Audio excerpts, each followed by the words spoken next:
नमस्कार दोस्तों, एड्यू सचिन में आप सभी का एक बार फिर से बहुत बहुत स्वागत है। दिल्ली सल्तनत की हमारी कहानी में आज हम एक ऐसे दौर में उतरने जा रहे हैं जहां एम्बिशंस आसमान छू रहे थे। एक ऐसा दौर जहां एक सुल्तान ने बाजार की हर चीज की कीमत तय कर दी और जहां एक सबसे बुद्धिमान मूर्ख ने अपनी राजधानी ही उठाकर कहीं और रख दी। जी हाँ, हम बात कर रहे हैं खिलजी, तुगलक और सैयद राजवंशों की। अगर आप किसी भी सरकारी परीक्षा की तैयारी कर रहे हैं तो यकीन मानिए ये विश्लेषण आपके लिए बहुत ही जरूरी होने वाला है। तो चलिए इतिहास के जबरदस्त चैप्टर को खोलते हैं। तो आज हम क्या क्या देखने वाले हैं? देखिए, हमारी कहानी शुरू होगी खिलजी वंश के साथ, जहां हम देखेंगे कि कैसे सत्ता पर काबिज हुआ गया। फिर हम अलाउद्दीन खिलजी के दिमाग में उतरेंगे और उसके कमाल के और कुछ हद तक क्रूर सुधारों को समझेंगे। इसके बाद कहानी तुगलक वंश की तरफ मुड़ेगी, जहां बड़े बड़े सपने और उससे भी बड़ी नाकामियां हमारा इंतजार कर रही हैं, खासकर मोहम्मद बिन तुगलक के साथ। और आखिर में हम देखेंगे कि कैसे ये सल्तनत बिखरने लगती है और सैयद वंश सामने आता है। ये सिर्फ तारीखों और नामों की कहानी नहीं है, ये सत्ता, कंट्रोल और पतन की एक महागाथा है। तो चलिए अपनी कहानी के पहले पड़ाव पर चलते हैं, खिलजी वंश। ये एक ऐसा दौर था जिसने दिल्ली सल्तनत को हमेशा के लिए बदल कर रख दिया, तलवार के दम पर और एक सेंट्रलाइज्ड पावर की जबरदस्त एम्बिशन के साथ। खिलजी वंश की कहानी की शुरुआत होती है जलालुद्दीन खिलजी से, एक ऐसा शासक जो शायद अपने वक्त से काफी आगे था। उसका मानना था कि हुकूमत लोगों के समर्थन से चलनी चाहिए, न कि जोर जबरदस्ती से। उसने हिंसा से बचने की बहुत कोशिश की, लेकिन देखिए किस्मत का खेल, उसकी यही दरियादिली उसके लिए जानलेवा साबित हुई। उसने अपने भतीजे अलाउद्दीन को कड़ा का गवर्नर बनाया और यही अलाउद्दीन, जो उसका दामाद भी था, 1296 में उसकी पीठ में छुरा घोंपकर सल्तनत की गद्दी पर बैठ गया। और इस तरह स्टेज पर एंट्री होती है अलाउद्दीन खिलजी की। असली नाम था अली गुरशस्प, जिसने खुद को सिकंदर सानी यानी दूसरा अलेक्जेंडर घोषित कर दिया। अलाउद्दीन के लिए शासन का एक ही नियम था, कोई नियम नहीं। उसे ना तो उलेमाओं की परवाह थी, ना ही किसी सलाहकार की। उसका मानना था कि सत्ता ही सब कुछ है, और उसकी मशहूर थ्योरी थी किंगशिप नोज नो किनशिप, मतलब राजा के लिए कोई सगा नहीं होता, सिर्फ सत्ता होती है। तो अलाउद्दीन के इस बड़े विजन को हकीकत में बदलने के लिए क्या जरूरी था? सैन्य जीत। ये अभियान सिर्फ जमीन हड़पने के लिए नहीं थे, बल्कि उसकी सत्ता को मजबूत करने और उसके जो रेडिकल रिफॉर्म्स थे उन्हें लागू करने के लिए पैसा जुटाने का एक बहुत बड़ा जरिया भी थे। अलाउद्दीन का विजय रथ सबसे पहले उत्तर भारत की तरफ घूमा। 1298 में गुजरात की जीत तो उसके लिए जैसे खजाना थी, क्योंकि यहीं उसे मिला मलिक काफूर, जिसे 1000 दिनारी भी कहते हैं, और यही काफूर बाद में उसका सबसे भरोसेमंद सेनापति बना। इसके बाद 1301 में बारी आई रणथंभौर की।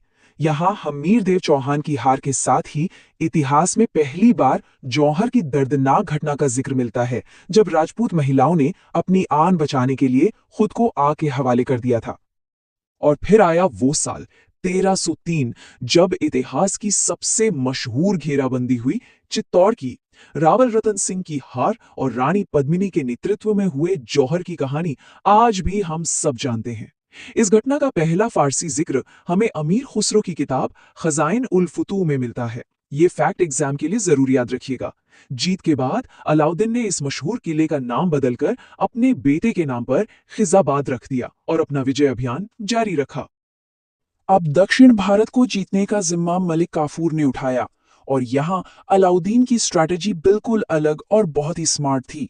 उसने इन राज्यों को सल्तनत में मिलाया नहीं, बल्कि उन्हें मजबूर किया कि वो उसकी बादशाहत स्वीकार करें और सालाना टैक्स भेजें।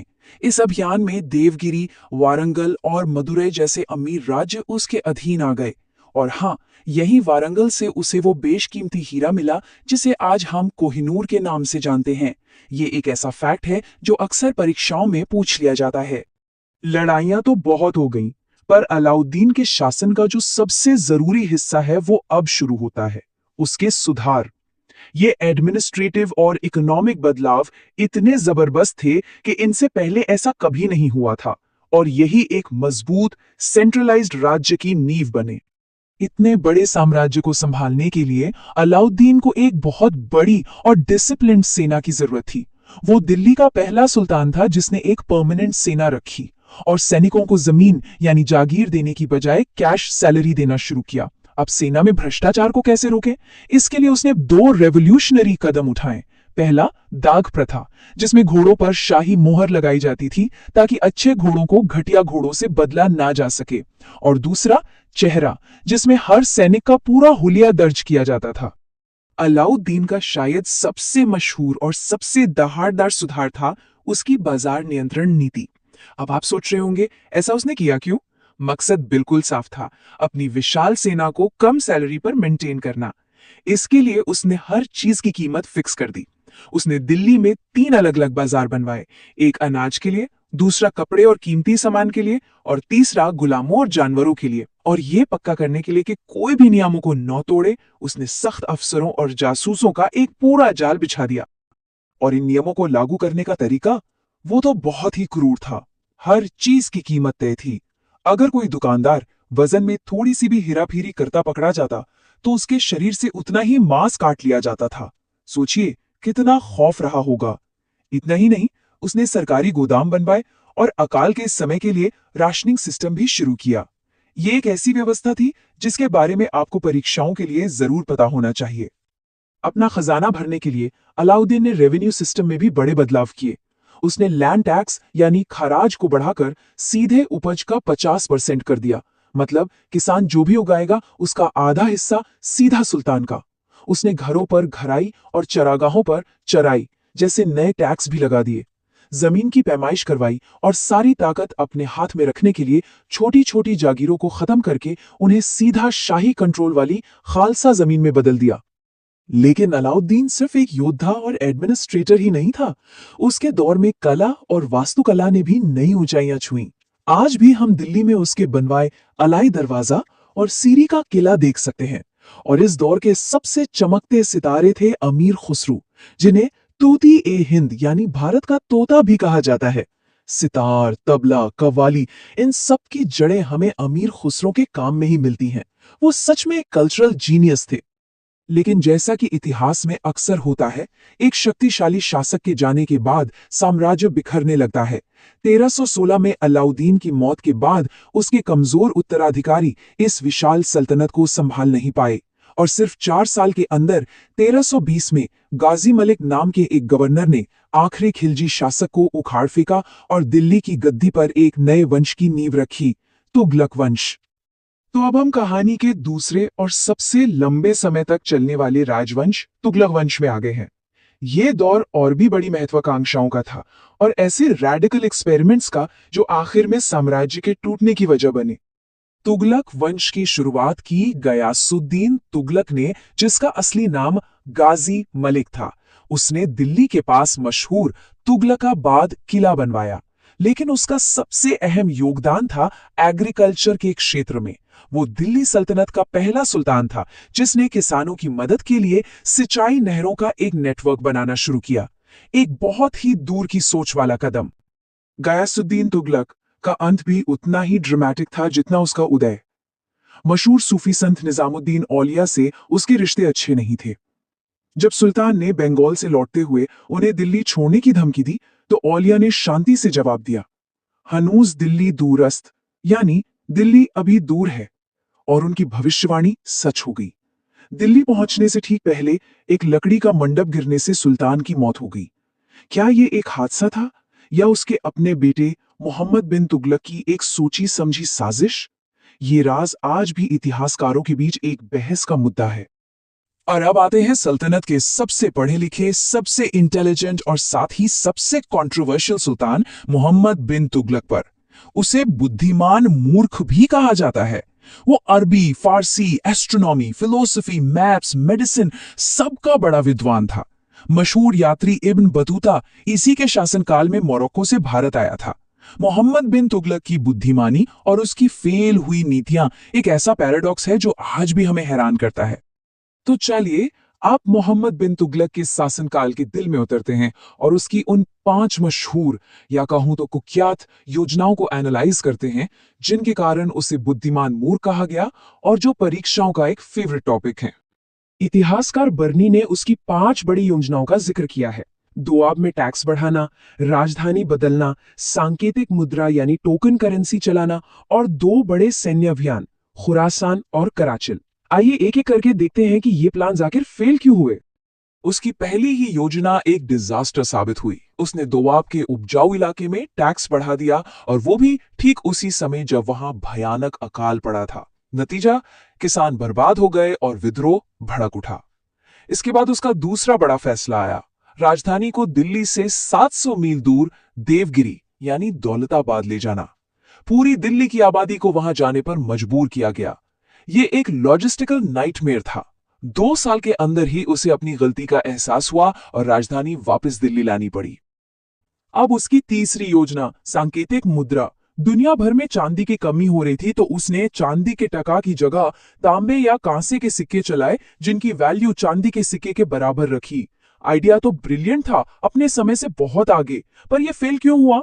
क्योंकि शाही टकसाल पर कंट्रोल नहीं था। लोगों ने घरों में ही जाली सिक्के बनाने शुरू कर दिए। पूरी इकोनॉमी चौपट हो गई और सुल्तान को चांदी देकर तांबे के सिक्के वापस खरीदने पड़े। उसकी सैन्य योजनाएं भी उतनी ही विनाशकारी थीं। खुरासान जीतने के लिए उसने लगभग 4 लाख सैनिकों की एक विशाल सेना खड़ी की और उन्हें 1 साल की एडवांस सैलरी दे दी। शाही खजाना खाली हो गया। लेकिन इससे पहले कि सेना आगे बढ़ती, सेंट्रल एशिया में पॉलिटिकल हालात बदल गए और पूरा प्लान रद्द करना पड़ा। फिर उसने कराचिल यानी आज के उत्तराखंड में एक सेना भेजी, जो हिमालय की बर्फीली ठंड और मुश्किल रास्तों में लगभग पूरी तरह तबाह हो गई। मोहम्मद बिन तुगलक के इस तूफानी राज के बाद सल्तनत बिखरने की कगार पर थी। अब जरूरत थी मरहम लगाने की, चीजों को जोड़ने की। और यही काम करने के लिए तख्त पर बैठा अगला सुल्तान, फिरोज शाह तुगलक। उसका पूरा शासनकाल आप कह सकते हैं अपने भाई की गलतियों को सुधारने और नाराज लोगों को मनाने की एक कोशिश थी। फिरोज शाह मोहम्मद बिन तुगलक का चचेरा भाई था।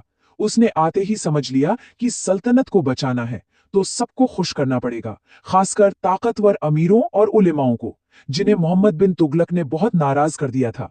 इसलिए उसने तुष्टीकरण की नीति अपनाई। उसने बहुत से अच्छे काम भी किए। नहरों का एक पूरा जाल बिछाया, फिरोजाबाद, जौनपुर जैसे कई शहर बसाए, दीवाने खैरात जैसा विभाग बनाकर गरीबों की मदद की। लेकिन सबको खुश करने की इस कोशिश के नतीजे लंबे समय में सल्तनत के लिए बहुत खतरनाक साबित हुए। तो उसने सबको खुश कैसे किया? उसने अलाउद्दीन खिलजी की सारी मेहनत पर पानी फेर दिया। उसने इक्ता यानी जमीनों को वंशानुगत बना दिया। मतलब जागीरदार का बेटा ही अब जागीरदार बनेगा। सेना में नौकरियां भी खानदानी हो गईं। सैनिकों को कैश सैलरी की जगह जमीन से टैक्स वसूलने का अधिकार दे दिया, जिसे वजह कहा गया। इन कदमों से अमीर और सैनिक तो फौरी तौर पर खुश हो गए, लेकिन सुल्तान की अपनी ताकत खत्म हो गई। सल्तनत अब एक मजबूत केंद्र नहीं रही, बल्कि छोटे छोटे जागीरदारों का एक ढीला ढाला संघ बनकर रह गई। और बस यहीं से शुरू होती है सल्तनत के पतन की कहानी।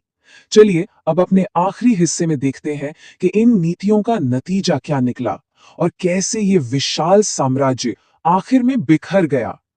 मोहम्मद बिन तुगलक की गलतियों ने विद्रोह की जो आग लगाई थी, वो बुझी नहीं। जैसा कि इस नक्शे पर साफ देखा जा सकता है, दक्षिण में विजयनगर और बहमिनी जैसे शक्तिशाली नए राज्य खड़े हो गए, और फिरोज शाह की कमजोर नीतियों के कारण दिल्ली के सुल्तान के पास इतनी ताकत ही नहीं बची थी कि वो उन्हें वापस जीत सके। सल्तनत का सिकुड़ना तो यहीं से शुरू हो गया था।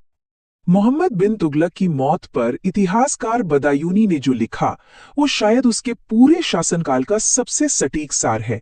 आज राजा को अपनी प्रजा से और प्रजा को अपने राजा से छुट्टी मिल गई। ये एक लाइन दिखाती है कि उसकी नीतियां लोगों के लिए कितनी बड़ी मुसीबत बन चुकी थीं। तो एक बार पूरी टाइमलाइन पर नजर डालते हैं। खिलजी आए 1290 में और 1320 तक रहे। फिर 1320 से 1414 तक तुगलकों का लंबा दौर चला। तुगलकों की कमजोरी का असली फायदा उठाया तैमूर ने, जिसने 1398 में दिल्ली को बुरी तरह लूटा। इस हमले ने तुगलक वंश की कमर ही तोड़ दी और 1414 में सैयद वंश ने सत्ता संभाली। अब सैयद वंश के बारे में ज्यादा कुछ खास याद रखने को नहीं है, सिवाय इसके कि उनके संस्थापक खिज्र खान ने कभी सुल्तान की उपाधि ही नहीं ली। वो तैमूर के वंशजों के प्रतिनिधि के तौर पर राज करते रहे। वे असल में एक कमजोर कड़ी थे, जो तुगलकों के पतन और लोदियों के उदय के बीच के खाली समय को बस भर रहे थे। उन्होंने लगभग 37 साल तक शासन किया, लेकिन दिल्ली के आसपास के एक छोटे से इलाके पर ही उनका नियंत्रण था। तो सवाल ये उठता है कि सल्तनत के पतन का असली जिम्मेदार कौन था? क्या वो अलाउद्दीन था, जिसने सल्तनत को इतना मजबूत बना दिया कि उसके बाद कोई उसे संभाल ही नहीं सका? या मोहम्मद बिन तुगलक, जिसके जीनियस आइडियाज ने सल्तनत को तबाह कर दिया, या फिर फिरोज शाह, जिसने सबको खुश करने के चक्कर में सल्तनत की नींव ही खोखली कर दी? इस सवाल पर सोचना बहुत जरूरी है, क्योंकि यही विश्लेषण आपको परीक्षाओं में दूसरों से आगे ले जाने में मदद करेगा। दिल्ली सल्तनत का अगला और आखिरी अध्याय लोधी वंश के साथ जारी रहेगा। एडो सचिन पर बने रहने के लिए आपका बहुत बहुत शुक्रिया।